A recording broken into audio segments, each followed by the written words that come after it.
భర్త బ్రతికుండగా తలనీలాలు, మహిళలు మరి ముఖ్యంగా భర్త బ్రతికుండగా తలనీలాలు సమర్పించవచ్చా, అంటే గుండు గీయించుకోవచ్చా అనేది ప్రధానంగా ఇప్పుడు చాలామంది గురించి ఇది మెయిన్ టాపిక్ అయిపోయింది. ఎందుకంటే కనుక పవన్ కళ్యాణ్ గారి భార్య అన్నా లెజినోవా గారు ఏంటి ఏదైతే కొడుకు ప్రమాదం నుంచి కాపాడబడ్డాడో అందు నిమిత్తం మొక్కు కింద మొక్కుకుని తమ తలనీలాలు సమర్పించింది, ఆమె గుండు గీయించుకుంది. అయితే అన్నా లెజినోవా గారిని పక్కన పెడితే కనుక మిగిలిన మహిళలందరూ చాలామంది కొన్ని వేళలో ఎప్పుడు కూడా గుండ్లు గీయించుకుంటూ ఉంటారు, భర్త బ్రతుకుండగానే చాలామంది గీయించుకుంటూ ఉంటారు.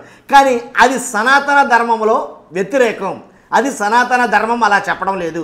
కానీ భర్త బ్రతుకుండగా గుండు గీయించుకోకూడదు అని ఎవరైతే దేవిశ్రీ గారు ఉన్నారో ఆయన మాట్లాడుతున్న మాటలు ఒకసారి మనం విందాం. వినే ముందు అన్నా లెజినోవా గురించి నా మాటల్లో ఏంటంటే నిజంగా అన్నా లెజినోవా గారిని చాలామంది రకరకాలుగా మాట్లాడుకుంటారు. ఆమె పుట్టు క్రైస్తవురాలు, దాంట్లో ఎలాంటి డౌట్ లేదు. కానీ ఎప్పుడైతే తిరుపతి వెళ్ళి అక్కడి నుంచి తన తలనేలా సమర్పించుకొని భక్తులకు వడ్డన వడ్డించి, అంతేకాదు 17 లక్షల రూపాయలు కుమారుడి పేరిట ఏంటి అన్నదానానికి దానం చేసి ఇంత గొప్ప కార్యక్రమాలు చేసినటువంటి అన్నా లెజినోవా గారిని నిజంగా నేను చాలా అభినందిస్తున్నాను, గౌరవిస్తున్నాను. కాకపోతే ఇప్పుడు సమాజంలో రాష్ట్రంలో ఎక్కువగా నడుస్తున్న టాపిక్ ఏదైనా ఉందంటే కనుక భర్త బతుకుండగా గుండు గీయించుకోవచ్చా అనే దాని మీద ఆయన ఏదైతే మాట్లాడాడో ఆ మాటలే మనం విందాం. మన నోటి మాట కాదు, ఆయన మాటలు ఏం మాట్లాడాడో చూద్దాం ఒకసారి. దయచేసి తల్లి తండ్రి ఉన్నవారు ఇంతైనా పెట్టుకొని రావాలి, అది మంచిది, అది మన సనాతని ధర్మాన్ని కాపాడే వాళ్ళు అవుతారు. ఇవన్నీ సరిదిద్దాలి అంటే జనాలు చెట్లు తిట్టించుకోవాలి, వాళ్ళు ఏం మాట్లాడినా వాళ్ళు ఏం చెప్పినా అవన్నీ మనం స్వీకరించాలి.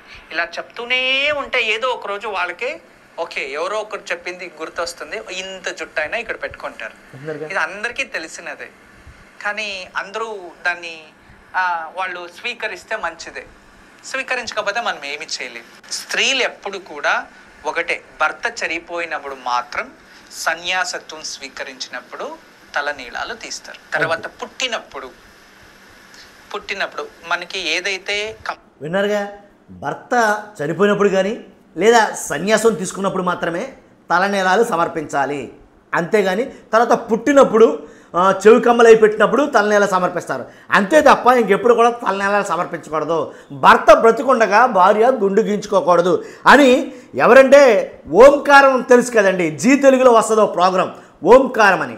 ఆ ఓంకారం కార్యక్రమంలో చెప్పే దేవిశ్రీ గారు ఎవరైతే స్వామీజీ ఉన్నారో ఆయన చెప్తున్న మాటలు ఇవి. మొదలు పెట్టుకుంటాం కదా చౌల ఇవన్నీ జరిగేటప్పుడు, అంటే దాని పూర్వం పుట్టెంటుకలు అని చిన్న పిల్లలకి కన్య పుష్పవతికి ముందు ఆవిడ ఎంటుకలు తీయచ్చు, అర్హత ఉంది. దీనికి అన్ని కాలకృతువులు ఉన్నాయి.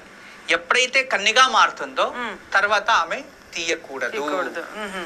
తర్వాత పెళ్లి అయిన తర్వాత ఏ కారణానికి ఆమె వెంట్రుకలు తీసింది అంటే వైదవ్యం చెందారు అని గుర్తించడానికి. ఇది సైకాలజీ పూర్వం నుంచి. అంటే వెంట్రుక లేదు అంటే వాళ్ళు వైదవ్యంలో ఉన్నారు అంటే, ఎందుకంటే పరపురుషులు ఆకర్షించి ఆమె అంత వ్రతంతో బతికింది పతి ధర్మంలో. ఆ పరిపురుషంతో ఆకర్షిస్తే ఆమె మనసు ఏదైనా బాధపడితే ఆకర్షించి అప్పుడు దానికి ముందు ఆచరించే పుణ్య ఫలాలన్నీ బ్రేక్ అయిపోతాయి. దానికోసం వాళ్ళు అలంకరణ లేకుండా ఉండాలి కాబట్టి అలాంటివి ఒక ధర్మం అనేది ఉంది, ముందు నుంచి ఉండింది. అంతేగాని భర్త బతుకున్నట్టుగా ఏ కారణానికి కూడా నీలాలు ఇవ్వకూడదు. ఇంకోటి ఏముంది అంటే మన ఈ తిరుమల తిరుపతి సంప్రదాయంలో అక్కడి నుంచి వచ్చినవి నిలువ దోపిడీ అంటాం. అంటే ఇంకా సర్వము సమర్పించుకోవడం దేవుడికి. మనకి అలంకారికంగా ఏమేమి తాళబట్టి సమేతంగా, మీకు తెలుసా అవి నిలువ దోపిడీ అంటే?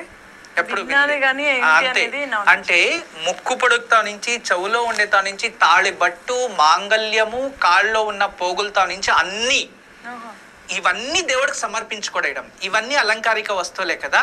అదే విధానంగా తలనీలాలు కూడా సమర్పించుకునేస్తారు. ఎందుకు అంటే భర్తకి ఇంకొక జన్మనిచ్చావు కాబట్టి, నేను మళ్ళీ బతికాను కాబట్టి, రీబర్త్ కాబట్టి అని అవి చేసే సంప్రదాయాలు ఉండేవి.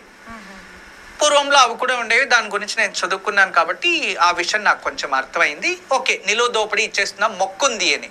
కానీ శాస్త్రీయ రీత్యా సంప్రదాయ రీత్యా మరియు మనిషికి 16 కర్మలు ఏదైతే భర్త నుంచి డెత్ వరకు జరుగుతాయో ఎక్కడ కూడా వివాహమైన స్త్రీ తలనీలాలు ఇయ్యకూడదు. కేవలం మొక్కుంటే ఏదైనా కొన్ని నీలాలు కైన కట్ చేయొచ్చు. ఎందుకంటే నీలాలు కట్ చేయడానికి శాస్త్రం ఉంది. ఎందుకంటే పృష్ఠభాగం నాభి కింద కిందకి మరియు మూలాధార చక్రానికన్నా కిందకి మరియు బ్రహ్మస్థానానికన్నా కిందకి ఏ కారణానికి వెంట్రుకలు వేసుకుని కూర్చోకూడదు. ఇది సైన్స్. ఎందుకంటే మన డిఎన్ఏ మొత్తం ఎనర్జీ మొత్తం దీంట్లోనే పాస్ అయ్యేది. అంతెందుకు దువ్వని తీసుకొని ఇలా బాగ్దూబి ఇలా పెట్టండి, వెంట్రుకలు దానికి ఆకర్షిస్తాయి. It's a kinetic energy create అవుతుంది. ఆ ఎనర్జీ మన మూలాధార చక్రానికి ఆపోజిట్ వే. ఈ ఎనర్జీ ఇక్కడి నుంచి ఉత్పత్తి మళ్ళీ ఎగ్జిట్ అవుతుంది, మళ్ళీ అక్కడే తీసుకోకూడదు కదా. దాని నుంచి ఎప్పుడు కూడా ఆ జుట్టుని ముందర వేసుకునేవాళ్ళు రాజులు మహారాజులు. ఇప్పుడు చూడండి శిల్పకళా శాస్త్రం దీనికి ఆధారం. అన్నిటికీ ఆధారాలు ఉన్నాయి. శిల్పకళా శాస్త్రంలో ముందరికే వేసుకుంటారు, చెయ్యికి చుట్టుకుంటారు అంతేకాని కాళ్ళ వరకు ఎక్కడ ఏ శిల్పకళా శాస్త్రంలో లేదు. దాని నుంచి ముందుకే వేసుకోవాలి, దాని కింద వేసుకొని కూర్చోకూడదు. అది కూడా మహాపాపమే. దాని నుంచి కట్ చేసుకునేవారు ఈట వరకు. అది ఉన్నాయి. ఏ నక్షత్రంలో స్త్రీలు కట్ చేసుకోవాలి పురుషులు కట్ చేసుకోవాలి అనేది ఉండేది. అది ఆగమ శాస్త్ర రీత్యానే అవి ఉన్నాయి. అంతేగాని పూర్తిగా వెంట్రుకలు తీసే చెయ్యి ఆడవాళ్ళకి ఖచ్చితంగా లేదు. పురుషులకి బ్రహ్మోపదేశం చేస్తారు. ఎందుకంటే వాళ్ళకి ఇక్కడ షికాయ ఇక్కడే ఉండాలి. ఎందుకంటే ఈ నాడికి తర్వాత మూలాధార చక్ర నాడికి సుషుమ్న నాడికి మరియు ఇక్కడ ఒక నాడి ఉంటుంది, గోపాదం అంత జుట్టు. ఇది తప్పితే ఇదంతా ఉండకూడదు. ఎందుకంటే ఇక్కడ ఆ నాడికి ఎనర్జీ, ఇది ఒక యాంటెనా లాగా. అంటే ప్రకృతిలో ఉన్న చైతన్య శక్తి ఇలా తీసుకొని బ్రహ్మరంధ్రం నుంచి శరీరంలోకి వెళ్ళాలి. దానికోసం మనకి యాంటెనాలా పనిచేస్తుంది ఆ జుట్టు. ఇది చాలా గొప్పది. ఎందుకంటే ఈ శిఖా అనేది ఎంత మాట్లాడినా తక్కువే. నార్మల్గా అందరూ మన సనాతనీయులు సనాతన ధర్మంలో ఉన్నవారు పూర్తిగా గుండు కూడా తీయరు.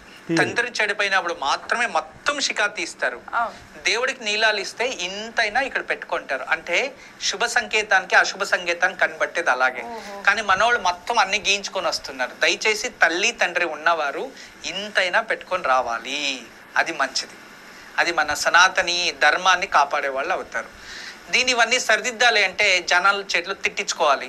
వాళ్ళు ఏం మాట్లాడినా వాళ్ళు ఏం చెప్పినా అవన్నీ మనం స్వీకరించాలి. ఇలా చెప్తూనే ఉంటే ఏదో ఒక రోజు వాళ్ళకే ఓకే ఎవరో ఒకరు చెప్పింది గుర్తొస్తుంది, ఇంత జుట్టు అయినా ఇక్కడ పెట్టుకుంటారు. ఇది అందరికీ తెలిసినదే.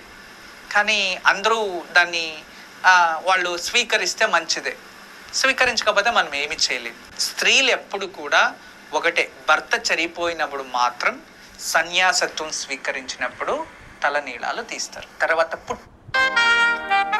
అదండి విషయం. ఎందుకంటే అన్నాలజనవ గారు చేయించుకున్నారనే ఉద్దేశం చెప్పట్లా, యావత్ మొత్తం అంటే సనాతన ధర్మం పాటించే అందరూ కూడా. కాబట్టి తలనీలాలు భర్త బ్రతుండగా తలనీలాలు తీయొచ్చా లేదనేది చాలా చాలా అర్థమయ్యే రీతిలో చెప్పడం అయితే జరిగింది. కాబట్టి చాలామందికి తెలియని ఉన్నాయి కాబట్టి మనం ఈ వీడియో చేయడం జరిగింది. మర్చిపోద్దు, చూస్తున్న మీరు అందరూ కూడా మీ అభిప్రాయం అంటే కామెంట్ రూపంలో తెలియజేయండి. అలాగే కొత్తగా మన ఛానల్ చూస్తే పక్కాగా సబ్స్క్రైబ్ చేయండి. ఫస్ట్ అయితే లైక్ చేయండి, నాకు మోటివేషన్ ఉంటుంది. ఇలాంటి ఇన్ఫర్మేషన్ జెన్యూన్ ఇన్ఫర్మేషన్ ఎక్కువ మందికి షేర్ అవుతుంది. Thank you very much.